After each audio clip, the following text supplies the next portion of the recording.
Di antara para sahabat Nabi Muhammad, ada satu nama yang menonjol karena kisah pencariannya yang luar biasa panjang dan penuh pengorbanan. Ia bukan berasal dari Arab, bukan dari kalangan Quraisy, tapi ia datang dari jauh, dari negeri Persia. Namanya adalah Salman Al-Farisi. Salman lahir di Isfahan, Persia. Ayahnya adalah seorang pemimpin agama Majusi yang sangat berpengaruh. Salman tumbuh sebagai penjaga api di kuil Zoroaster, agama lama Persia. Tapi di dalam hatinya, ia merasa kosong. Suatu hari, ia melihat sekelompok orang Nasrani sedang beribadah. Ia tertarik. Baginya, ibadah mereka terasa lebih tulus dan masuk akal. Sejak saat itu, ia memutuskan untuk meninggalkan agamanya dan memulai perjalanan panjang mencari kebenaran.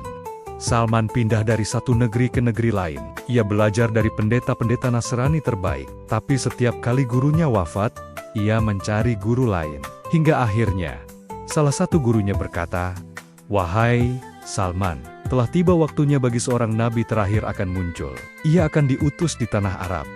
Ia akan membawa agama Ibrahim dan memiliki 3 tanda. Ia tidak menerima sedekah, menerima hadiah, dan di antara pundaknya ada tanda kenabian." Dengan semangat membara, Salman menuju Hijaz, tanah Arab. Tapi di tengah jalan, ia ditipu dan dijual sebagai budak. Ia dijual ke seorang Yahudi, lalu pindah tangan ke sepupunya yang tinggal di Yatsrib, yang kelak dikenal sebagai Madinah. Di sanalah, saat Salman bekerja sebagai budak di kebun kurma, ia mendengar kabar seorang nabi telah hijrah ke Madinah. Dengan hati bergetar, ia membawa makanan dan mendatangi Nabi Muhammad. Ia menyuguhkan makanan itu dan berkata, "Ini sedekah."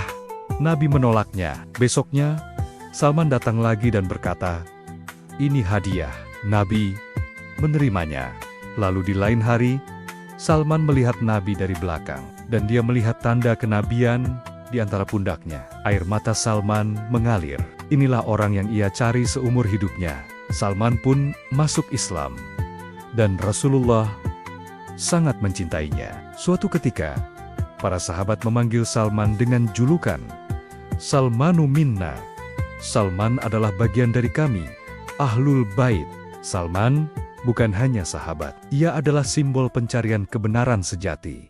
Dari Persia ke Syam hingga Madinah, dari api ke salib hingga ke cahaya Islam.